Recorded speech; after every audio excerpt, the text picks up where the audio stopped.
Bom dia, amigos do canal Academia Olímpia. Mais um programa do nosso canal que eu acredito que vai ser bem polêmico, pois o assunto para mim ele é bastante importante e relevante. Essa questão de terra plana ou de terra esférica, né? A gente abordou no nosso grupo de estudos ufológicos, muito antes desse documentário que estourou aí que não tem um mês, eu acho, não sei direito. A cada uma resposta sobre uma questão surge mais um monte de dúvidas e assim sucessivamente, e assim que a gente vai evoluindo e agora chega um ponto que cansa, né? E a gente tem que simplesmente se conformar com isso por causa que eu tô começando a entender que o conhecimento é uma coisa infinita. A gente vai estar sempre evoluindo, vai estar sempre aprendendo e nunca vamos chegar num ponto onde a gente sabe tudo. E eu aconselho, se acontecer com alguém que me acontece comigo, que às vezes dá uns cansaço mental, tanto que a gente pesquisa, de tanta informação que vem.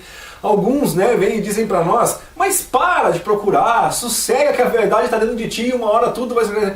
Eu não sei, é uma inquietação do meu espírito. E eu não consigo, eu sou compelido à pesquisa, eu sou compelido à busca dos fatos, eu tenho uma necessidade de saber a verdade. E a do meu ser, eu não tenho como conviver com isso. Teria que fazer uma reprogramação mental, alguém teria que fazer uma lavagem cerebral, tirar as informações que eu já absorvi e que me fizeram abrir, né, uma maior quantidade de questionamentos. E assim não adianta. Então, pessoal, agora nós temos que falar desse negócio da Terra plana e da Terra oca e das informações que nós temos e de como essa discussão está vindo à tona. Então, né, quando eu levei essa discussão para o nosso grupo de estudos, foi uma coisa que chegou a gerar até um certo desconforto e eu resolvi não dar mais importância, porque... A conclusão que eu cheguei naquele momento foi que, olhando para os lados, para os nossos mares, para nossas matas, para nossas cachoeiras, né, ao alcance que está da nossa vista, eu acho tudo lindo, maravilhoso, né, nessa questão da criação, né, se isso é uma projeção holográfica ou não é. Parabéns ao projetor por causa que eu, como ser que sente, quando olho para as maravilhas da natureza, quando observo as estrelas do céu, eu acho tudo lindo e maravilhoso. Né? Agora, até que ponto isso é uma projeção holográfica? Até que ponto é realidade o Matrix, que é o Yaldabaoth, que a gente poderia ver também de uma outra ótica, mas muito de forma semelhante no contexto, que é o Show de Truman, pelo Jim Carrey. Aliás, essas doideiras do Jim Carrey, essa coisa toda está acontecendo com o personagem em função dos filmes que ele fez. Será que ele parou para pesquisar mais a fundo e isso mexeu com a cabeça dele e está acontecendo as coisas que a gente tem visto pela internet? Então fica o questionamento, né, para quem lembra do Show de Truman, que era tudo uma coisa dentro, né, de uma esfera ali, e tudo era encenado para um observador ali sobre a vida do Truman. Seríamos nós, vários Trumans espalhados na face da Terra? Qual seria a intenção dos observadores? A gente tem falado do ar contado, a gente tem falado das entidades dispostas em nos libertar, né? Então, da visão do Show de Truman, não tinham aqueles todos que ficavam se divertindo com as experiências que o Truman, né, vivia? E aí a gente entra nessa questão científica do nosso neurônio espelho, né, que vive as emoções que são transmitidas para nós, independente de se nós estamos vivenciando realmente aquilo ou não, né? Então tu assiste um filme, o ator do filme tem um momento de medo, um momento de terror, um momento de êxtase, e a gente participa daquele sentimento. E aí dizem alguns especialistas que chegaram a essa conclusão, né, essa tese do neurônio espelho, é que mesmo a gente não estando vivenciando realmente aquilo, o nosso corpo absorve todas aquelas energias e se comporta como se nós estivéssemos sendo submetidos àqueles campos vibratórios que o personagem do filme está vivenciando. Então isso né, por isso que muitos mestres que nem o Trigueirinho dizem, não assiste televisão, tu entra na onda, tu entra no padrão vibratório. Então olha os links aí, né, gente? Então estaríamos nós vivendo um show de Truman, e aqueles que conseguem descobrir que isso é um show de Truman, que isso é uma Matrix, que isso é o Yaldabaoth colocado pelo Yuri, né, que é como chamado o ar contado. Então nós temos diversas maneiras diferentes de colocar o mesmo contexto. São pontos de vista, são alusões diferentes, exemplos diferentes, mas que levam a mais ou menos ao mesmo padrão de que nós estaríamos mais ou menos aqui com o pessoal olhando de fora dizendo: o que será que esse povo vai fazer agora? Entendeu? Já pensou a gente descobrir que somos os Trumans da vida e simplesmente a gente vai saindo e a gente encontra um monte de gente aplaudindo: mais um que saiu de lá de baixo. E aí a gente descobre uma verdadeira vida diferente que seja aí fora. Ou seja, é difícil falar com responsabilidade, com coerência, com serenidade, né? Porque parece tudo loucura, loucura, loucura, loucura. Daí a gente vai lá e relata de novo o experimento quântico da dupla fenda, né? Do elétron, que ele se comporta como onda ou como matéria, dependendo do observador. Então, isso em si não soa como loucura e não é uma realidade comprovada pela ciência. Então é muito complexo o assunto, e por isso que eu digo que às vezes a gente se cansa. Eu me canso, e às vezes a vontade de procurar uma casa numa chácara, passar uma semana no meio do mato, só ouvindo ventos, passarinho, e tentar zerar e não pensar em nada. Mas eu sei que 10 minutos que eu tivesse em qualquer lugar assim, a minha mente ia estar: cadê o computador? Eu preciso pesquisar. Sabe, a gente perde sono durante as madrugadas, e agora vocês vão entender: esse cara tá exagerando também, ele que tá procurando sarna pra se coçar, tá procurando cabelo em ovo, tá procurando chifre em cabeça de cavalo, temos unicórnio. Mas enfim, gente, é complexo isso. Esse vídeo de hoje, né, ele tem que ter questionamentos assim, porque eu tenho experiências pessoais aos meus 47 anos, e a minha barba grisalha demonstra isso, tá ok? Que personagens que estão trazendo novas informações nesse momento eu conheço de muito tempo, né? Devido à seriedade do nosso trabalho, nosso trabalho como pesquisa, isso nos levou, né, a alguns contatos e a gente conheceu pessoas importantes dentro desses meios. E nós estamos falando de pessoas que trabalham com ciência. Ninguém pode questionar, por exemplo, um cidadão que esteve aqui no nosso programa, eu diria 2, né, que é no seu grau de reconhecimento a nível mundial, a nível nacional, nós colocaríamos primeiro o Geva, que ele é extremamente conhecido e coisa e tal, né? Ademar José Gevaer, da revista UFO, veio aqui no nosso programa.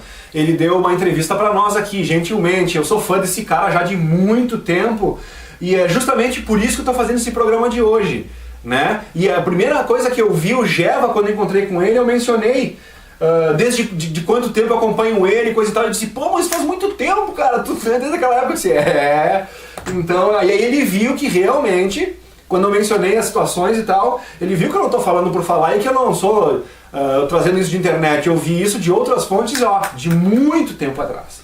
E por isso que hoje eu estou chegando num ponto, e vocês vão entender isso, quem assistir até o final desse vídeo de hoje, vão entender da onde vem as informações e por que eu tenho esses paradigmas e por que eu estou levantando essas questões. Entendeu? Vai ficar bem claro para vocês a minha posição e por que as dúvidas são geradas nesse campo que eu vou abrir para nós aqui hoje, tá ok? Então, o Gevaer eu conheço há muito tempo, ninguém questiona o trabalho do Gevaer, e o Gevaer, o que a gente mais gosta e por que ele... o que a gente mais gosta nele e por que ele é visto com tanto respeito, né? Essa palavra certa, o respeito dado, e eu sempre acho que respeito se conquista, não se impõe a ninguém. Então, o respeito que o senhor Ademar Gevaer tem em relação a toda a comunidade ufológica, não só brasileira como mundial, eu acho que é simplesmente um reflexo do trabalho sério que ele fez durante toda a sua trajetória, que é a sua revista, né? E eu acho que da mesma forma, o mesmo exemplo que eu dei do Chico Xavier, de ele não poder relatar muita coisa, que talvez ele soubesse, porque simplesmente de admitir o espiritismo já era o suficiente para causar muita confusão para a vida dele. Eu aplico esse mesmo exemplo, essa mesma teoria, né, sobre o nosso amigo Geva. Eu acho que assim, falar de ET hoje está mais fácil justamente por causa do trabalho sério de pessoas como o Geva, como o Marco Petit, como tantos outros fizeram. De trazer a questão científica, factual, né? Através de reportagem, através de pesquisa de campo, através de medições com aparelhos e com técnicos e com depoimento e com investigadores. Então é toda essa parafernália que dá ênfase, né? É um conjunto de indícios que indicam, né, uma probabilidade, né? A probabilidade aí é a prova, aquela coisa toda, né? Devido a todos esses indícios indicam que, né, podemos juntar tudo isso como uma prova substancial, factual de que tal evento ocorreu, né? Então o GEVA, baseado nisso, é a parte mais holística, a parte mais espiritual da coisa, onde tu não tem como comprovar. Se ele vem falar de disco voador há anos atrás e tomava pedrada, como a gente sabe que esse cara já tomou, né? Que muitas da facilidade de nós de abordar e os preconceitos que já não se tem foi porque esses caras tomaram as pedradas lá atrás. Esses caras tomaram as pedradas lá atrás e tiveram que ser muito resistentes, muito fortes, muito compromissados, muito focados nos seus objetivos, porque muita gente desistiria no meio do caminho. Eu, sinceramente, né? Eu acho que eu não suportaria a tamanha provação que esses caras... O GEVA me contando coisas, nessa viagem que eu pude fazer com ele até Nova Petrópolis, a gente ficou quase 3 horas dentro do carro, mais um pouco ali entre ida e volta, né? E cara, foi impressionante o que ele falou pra mim ali, das coisas que ele passou, né, na vida como palestrante, das acusações que ele sofreu, né, cara, as coisas que já tentaram criar situações para denegrir a imagem dele, esse cara, nossa, meu. Então assim, ó, tudo que ele passou hoje a gente consegue pegar tudo mastigadinho, então a gente tem que saber agradecer, a gente tem que saber valorizar esse tipo de trabalho desses pioneiros, desses vanguardeiros, né. Então, eu acredito que o GEVA ele se abstém de muita coisa espiritual, de muita coisa para ficar no factual, justamente para ter essa opinião embasada, para poder manter essa imagem de seriedade da revista UFO, a qual ele é editor. Então, acho que isso explica a postura científica do GEVA, né? E então, justamente por causa de toda essa admiração que eu tenho pelo GEVA e coisa e tal, tem um outro cidadão que eu preferia não mencionar e para não causar confusão, mas não tem uma questão sendo levantada agora de um documentário que foi lançado que eu não consigo não ignorar, eu não consigo ignorar. E isso tem que ser avaliado da forma como foi exposto ali, isso tem que ser avaliado. Qual que foi o grande problema para mim dispersar um tempo, que isso foi hoje de manhã, né? Hoje é quarta-feira, deve ser dia... Eu tô meio perdido, deve ser 10 ou 11 de abril, gente. Enfim, quarta-feira de manhã. Daí eu acordei hoje às 6h30, 7 horas da manhã, por ali, coisa e tal, e com esse troço, e fui reto assistir esse documentário aí. Abri a internet ali, fui abrir o documentário... E agora deve ser em torno de 9 horas, 9 e pouco, eu já estou aqui fazendo isso para vocês com os dados que eu levantei, né? Por que eu demorei tanto para ver esse vídeo e por que outras teorias que estavam sendo colocadas a respeito da Terra plana eu estava simplesmente ignorando? É por causa da fonte, é por causa da procedência da onde estavam vindo essas informações, ok? Tem um cara envolvido com essa, diretamente parece que é o coordenador total do projeto desse documentário, que é o Urandir Fernandes de Oliveira. Então, para quem não conhece esse cara, para quem é mais novo, para quem tem aí menos de 35 anos, né, 30, provavelmente não vai lembrar do episódio do ET Bilu, que foi o episódio que tirou totalmente o crédito do Urandir, né? Então, assim, ó, vou relatar a minha experiência pessoal com todos esses fatos e por que eu tenho essas posições e por que foi difícil eu assistir esse documentário devido a um preconceito que eu tinha, ou seja, um pós-conceito passado, um pós-conceito criado em cima de uma situação, em cima da pessoa do Urandir, ok? Nossa, eu acredito que há uns 20 anos atrás. Gente, eu fiz um vídeo há pouco tempo atrás aqui falando que eu sou totalmente contra a polarização. Eu quero o caminho do meio, eu quero as pessoas se unindo para que a gente possa chegar a um objetivo, né? Então assim, ó, eu fiz um vídeo lá dos seguidores do Laércio e os seguidores do Geva, que eles próprios estavam tudo resolvido, entre eles não tinha nenhuma treta, entre eles cada um estava vivendo a sua vida, mas os seguidores estavam se atacando. É um absurdo isso, gente. Então assim, ó, antes de qualquer coisa do que vai ser exposto aqui nesse programa hoje, já vamos tirar totalmente qualquer ideia agressiva da cabeça, né, de ataque ou de contra-ataque, não sei o que. Vamos pensar, gente, como juízes, advogados ou promotores, sabe, mas de forma absolutamente imparcial, como se nós, vamos tentar eliminar a bagagem, como se nós não conhecêssemos o Urandir de muito tempo atrás, como se não conhecêssemos ninguém, e vamos tentar nos ater aos fatos. Vamos tentar botar o foco totalmente nos experimentos científicos que nos foram apresentados, na forma como eles foram apresentados e no questionamento final colocado por esses cientistas e pelo próprio proponente desse projeto todo, que é o senhor Urandir Fernandes de Oliveira. Voltando à minha experiência pessoal, Urandir começa a aparecer, creio eu, lá na década de 90, eu acho. Eu devia ter ali os meus 22 anos de idade, estou com 47, então a gente está falando de 25 anos atrás, se não mudaram as leis da matemática, dos cálculos. E o Urandir tinha uma coisa que ele começou surpreendendo. Primeiro, ele era o Uri Geller brasileiro. Os mais antigos vão lembrar que o Uri Geller era o cara que entortava os metais e tal, né? Aí chega o Urandir, pega o garfo e pega a colherzinha e na televisão lá na frente de todo mundo, né?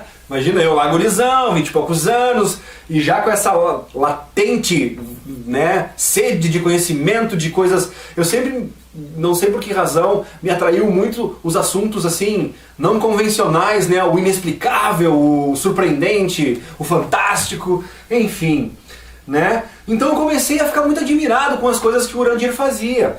E daí um grupo de cientistas tentou desmascará-lo, né, e fizeram uma série de testes. E o cara apresentou poderes, né? O cara interferia numa televisão, isso junto com todos aqueles cientistas que, em tese, naquele programa seriam os que estavam lá para desmascará-lo, né? Quero acreditar que realmente não era, vou contratar uns atores, vocês são os caras que me atacam, vocês são, né? E vão montar todo um teatrinho. Não quero acreditar que a televisão tenha participado de tudo isso, né? Enfim, quero acreditar que realmente esse senhor, esse cavalheiro, o senhor Urandir, talvez tenha alguma coisa que é comprovada, que existe, né, em vários seres humanos, já foi comprovado.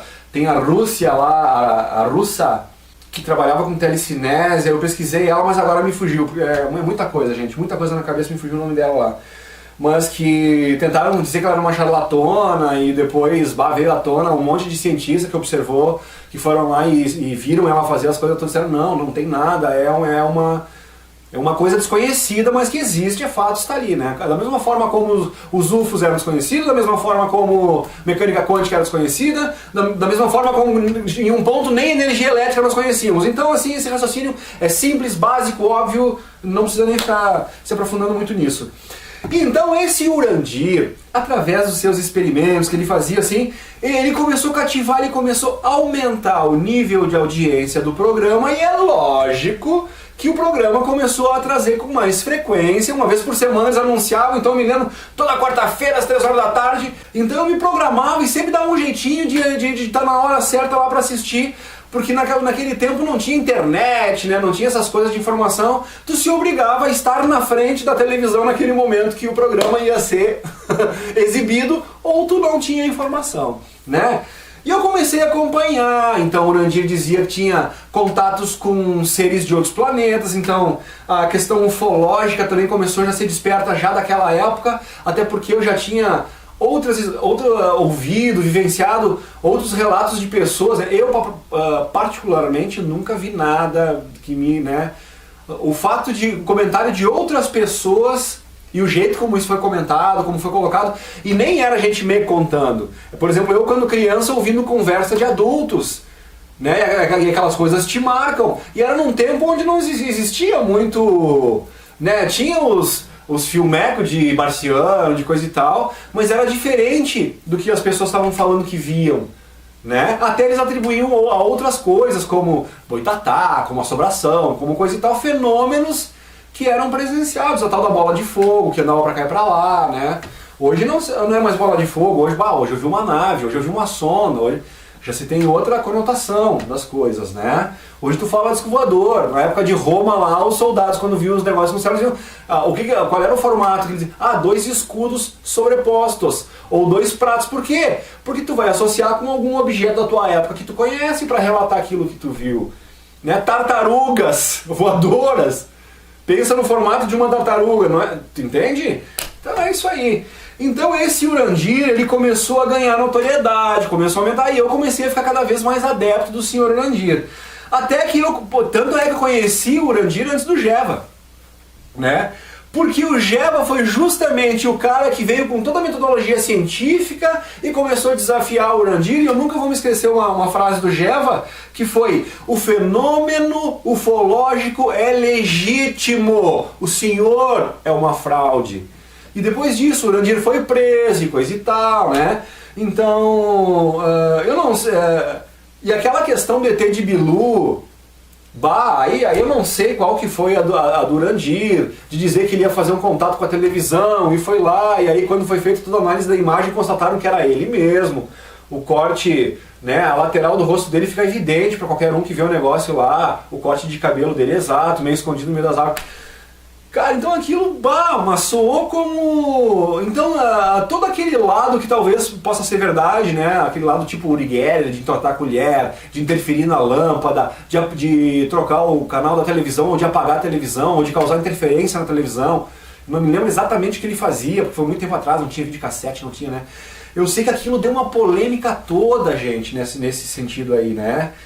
Então, daquele ponto... Quando o Geva mostrou, né, e pelo que o Geva mostrou ficou evidente que foi uma fraude que o Urandir montou, o que não descredencia o que foi feito agora, e agora eu quero que vocês entendam o meu ponto de vista e a minha resistência em assistir esse documentário, justamente porque do pós-conceito formado sobre a pessoa do Urandir em função daquilo tudo que aconteceu lá 22 anos atrás, 25 anos atrás. Entendeu? Então qualquer coisa ligada ao Urandir que viesse, eu já tinha aquela resistência. É um enganador. Aí a pessoa, algumas coisas que eu vi quando comecei a pesquisar o assunto ufológico na TV, eram pessoas reclamando na justiça que compraram o terreno dele, esses rolos imobiliários, e aí tu nunca sabe o que é, o que não é. Por via das dúvidas, resolvi não perder o meu tempo com as colocações desse senhor e comecei a procurar tal e qual o Geva, né, o lado mais científico, o lado mais factual. Pois bem que o tempo passa, estamos falando aí de 25 anos mais ou menos, né, em torno disso, posso estar um pouquinho enganado, mas é em torno disso, mais de 20 anos certamente, tá? E aí então, pessoal, o que acontece é que passado todo esse tempo, o Urandir agora, ele reaparece com uma nova teoria desse negócio da Terra plana. E para falar para vocês, quando eu levei esse negócio da Terra plana, essa discussão para o meu grupo, foi muito antes de eu saber que o Urandir estava envolvido nessa questão desse documentário que ele fez. E que eles dizem nesse documentário que são 7 anos de pesquisa, que são 7 anos que eles estão juntando dados, fazendo esses experimentos, para chegar nessa conclusão que eles chegaram agora, ok? Resultando nesse documentário. Então eu devo ter falado sobre essa Terra plana quando eu vi essas teorias pela primeira vez há mais ou menos um ano e 2 meses atrás, lá no grupo. Isso deu uma repercussão, né? E eles já comecei a entender a importância de como se expressar. Porque naquela ocasião eu levei fatos para jogar para as pessoas e ficou um entendimento de que eu estava defendendo a tese da Terra plana. Então eu percebi que é muito difícil quando tu fala para um número muito grande de pessoas, cada um interpreta de um jeito, né? E às vezes tu quis dizer uma coisa, a pessoa interpreta de outra e aí fica bem difícil. Então eu levei questionamentos né, que eu vou colocar aqui para vocês, da mesma forma, para que as pessoas pensem e reflitam, e não estou defendendo um posicionamento. Eu ainda não estou afirmando, porque eu não tenho convicção, nem de que a Terra é oca, nem de que a Terra é plana, nem de que a Terra... Eu tenho um monte de informações e que agora começam a se confrontar, né? Por exemplo, se a Terra é oca, onde é que a gente coloca, se a Terra é plana, melhor dizendo, onde é que a gente coloca a teoria da Terra oca com o Sol central, aonde a gente coloca todos os relatos do high jump, né, aonde a gente coloca Agartha, né, essa localidade de Agartha, porque tu não pode definir como um país, como um estado, como né, que é essa localidade que seria no interior do planeta, Agartha, um dos povos, teriam mais, diz, né? Então, aonde colocar a experiência do almirante Richard Byrd, que entra no oco da Terra, né? E aí também temos toda a questão daquela parte holística que o Hitler procurou nos nazistas, né? Que também tem informações sobre algo no interior da Terra. Então, ou seja, a gente nem conseguiu comprovar a teoria da Terra oca. Então são coisas que dão um nó na cabeça, né? Tudo que a gente sabe. E tem muitos links, o programa de hoje vai ser longo, gente. Se preparem, paciência, porque tem muitos links para nós fazer, tem muita coisa. Muitos cientistas que estão colocando, quando vocês assistirem, por exemplo, Os Segredos da NASA, que passa todos os dias às 8, acho que é 8 horas da manhã. Geralmente tu tira do Ricardo Boechat o comentário da Band e tu coloca no 81 Discovery, tá passando Os Segredos da NASA, né? Que, aliás, a maioria dos segredos tá lá são mentiras para continuar nos confundindo, que eles colocam coisa lá que a gente tá careca de saber que já tá batido, que não é, mas a gente vai relevando, né? E vai considerando outras coisas. Por exemplo, essa questão da Lua e do Sol, do eclipse. Do Sol está exatamente 400 mil quilômetros longe e ser 400 vezes menor, a ponto de quando eclipsa fica o tamanho exato. E aí os cientistas todos dizem que a possibilidade disso ser coincidência é 0,0000 não sei quantos milhões lá, ou seja, aí são os cientistas que estão falando. E nem estão falando em terra plana, nem estão falando, né? É um detalhe. Outra coisa, o fato da órbita se encontrar a ponto de de eclipsar exatamente ao ponto de vista da Terra é outra coisa que é matematicamente, né, totalmente improvável. Seria muita coincidência. O que alguns estão dizendo, né, que a Lua teria sido colocado ali, que a Lua é artificial, né? E daí nós temos relatos de povos antigos de um tempo onde a Lua não estava no céu e que ela foi trazida de uma forma artificial, né? Melhor. Então é muita coisa que a gente tem que levar em consideração para ver esse negócio todo. Mas agora vamos tentar voltar ao Urandir, né? E a questão desse documentário que foi feito, que eles dizem que é a prova da Terra plana, pela planicidade das águas, que daí confrontariam a teoria da curvatura, né? Gente, o nosso programa, melhor dizendo, né? Meu e da minha esposa, que é o canal Academia Olímpia, que a gente tem trazido essas informações todas e tal. O nosso grande objetivo é jogar informação para que a gente filtre tudo isso, né? Que as pessoas joguem contra-informações para nós e assim a gente vai galgando devagarinho os degraus dessa escada aí que parece que não termina mais, né? E as implicações de cada coisa. Quando eu penso em como tu prova ou deixa de provar alguma coisa cientificamente, né, são os experimentos. É quando as pessoas vão a campo com os equipamentos e, graças a Deus, graças à nossa tecnologia que está evoluindo cada vez mais e proporcionando cada vez, né, mais avanços na área científica, né, ampliando o que o nosso olho não vê, vendo o que o nosso espectro de visão não capta, né? Então são coisas que vão realmente descortinando o universo antes inimaginável para nós. O comportamento de um prato de bateria quando ele é filmado, por exemplo, através de uma super câmera. Quem é que imagina, né, que o metal faz aquelas... Ou seja, se não fosse uma tecnologia te mostrando como é, tu jamais acreditaria se alguém falasse pra ti que é daquele jeito, né? Então, quando tu junta toda essa parafernália tecnológica avançadíssima, com laser, com fibra ótica, com zoom maravilhoso, né, com câmeras potentes e tal, e tu tira tua bunda da cadeira e tu vai a campo, é onde começam a vir as confrontações. Então, se fosse confiado só na palavra do Urandir, né, baseado em todo o histórico que eu tenho dele, aliás, foi o que me levou a refutar até hoje de manhã a ver esse vídeo, e eu confesso que eu fiquei bem estupefato com o que eu vi, eu vou ter que digerir isso, eu confesso para vocês, e isso é um erro da minha parte, é uma coisa que eu tenho que melhorar e amadurecer, mas eu confesso para vocês que meu estômago está doendo um pouco. E tomara que vocês consigam ter a serenidade, respira fundo, faz uma oração, eleva o teu padrão vibratório, né? Procura não entrar nem numa onda de padrão mais baixo, de medo, ansiedade, ou tal e qual esse ser que vos fala, esse encontro neste momento, tem que me acalmar um pouquinho, e vocês vão entender o porquê dos meus questionamentos e por que isso está mexendo tanto comigo. Porque as implicações são sérias, gente. As implicações são sérias. Então vamos falar mais um pouquinho sobre o Urandir e sobre esse documentário, e depois eu quero levar as outras 2 ou 3 questões que eu levei para o nosso grupo de estudos antes ainda da questão desse documentário do Urandir. Pois bem, tudo que eu imagino ser o procedimento mais racional, mais lógico para se chegar a conclusões, né, sobre determinado assunto, foi exatamente o que foi feito e apresentado pelo Urandir nesse documentário.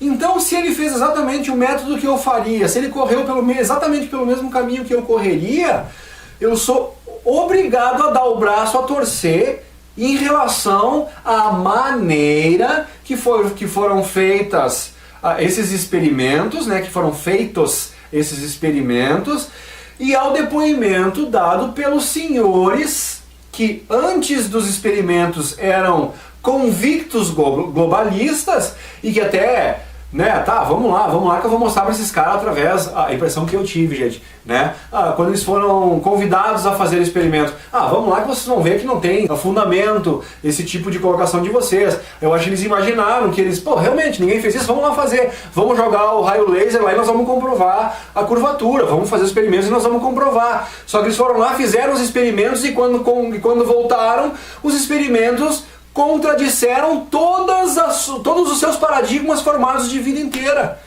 Todos os conceitos que eles tinham formados do globalismo foi por água abaixo.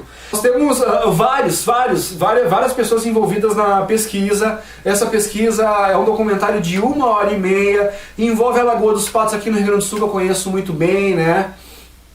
Por ser gaúcho, né? E daí envolve experimentos no Lago Titicaca, e envolve várias pessoas com os equipamentos de última geração e tal. E de tudo que eu vi ali, muita coisa me deixou com 3 pulgas atrás da orelha. Não uma, né?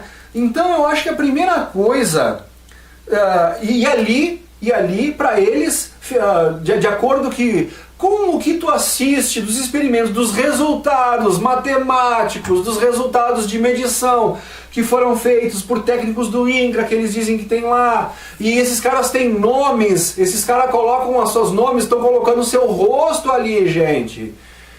E aí tu te pergunta, né? E vai mais longe, quando termina o documentário, é a parte onde me pega mais forte, que é onde o Urandir diz assim, gente, a gente levantou todos esses dados para vocês, nós fizemos essas entrevistas com esses senhores, trouxemos as medições para que vocês vissem, trouxemos os depoimentos dos demais para que vocês, né, e a coisa realmente é bem contundente, né, e me obrigou a reconhecer que nesta vez o senhor Urandir, ele fez uma coisa, né, que ele levantou um ponto de vista, ele trouxe diversos cientistas que colocaram o seu nome ali, o seu rosto, a sua credencial, colocaram a sua credencial profissional e pessoal, né, em cima de uma coisa que contesta veementemente, factualmente, a questão globalista. Como é que fica isso? Então, assim, ó, primeira coisa é como comprovar essa experiência, e depois a gente vai entrar no campo das consequências disso e dos outros questionamentos que isso levanta, comprovando a tese dessa Terra plana, ok, gente? Então, eu acho que a melhor coisa que seria a se fazer exatamente, e eu vejo aquilo ali até como um desafio, e acho que quando uma pessoa desafia da forma como o Urandir desafiou, é porque ela está muito segura do resultado que o desafiador vai atingir com os experimentos. Tanto é que ele colocou, pelo que eu entendi, se eu não entendi mal, né, no final deste documentário, o Urandir diz que ele está colocando todos os dados, todos os equipamentos, os contatos com as pessoas, ou seja, tudo que foi realizado nos testes, estaria disponível, né, para qualquer pessoa, para qualquer cientista, para qualquer pesquisador que quisesse ir lá confrontar essas medições para trazer essas verdades. Essa mesma postura que o Urandir tem, ela é colocada por dois senhores, esses dois simpáticos cavalheiros aqui, que se chamam Mauro Dias e Paulo Parra. Eles são os dois que, pelo que eu entendi, quando eles foram convidados a fazer esse experimento, esses dois cavalheiros, eles eram convictos do mundo esférico, né, global. Desse experimento, os dois dizem, não podemos ignorar os resultados das medições. Entendeu? O que os testes mostraram para eles obrigaram-nos a refletir sobre seus velhos conceitos. E eles tiveram que desmoronar as suas crenças em relação a essa Terra plana, né, em função do que foi mostrado. E eles dizem, agora a gente sabe que o nosso próximo passo, né, ou melhor, que o próximo passo natural dado por esse documentário, pela exibição, né, desse documentário, a partir do momento que ele for ficando mais popularizado, é que eles vão ser confrontados. Então tem muita gente que está com aquele conceito tão arraigado a ponto de não conseguir assistir por inteiro, e muita gente, né, vai só pelo título já vai atacar sem assistir o documentário, que é um erro grave e que pode tornar belas mordidas na língua. Entendeu? Acho que muitas pessoas podem vir a se tornar refém de suas palavras se não tiverem muito cuidado da forma que eles começarem a abordar esse assunto, esses dados, essas comprovações que estão vindo à tona.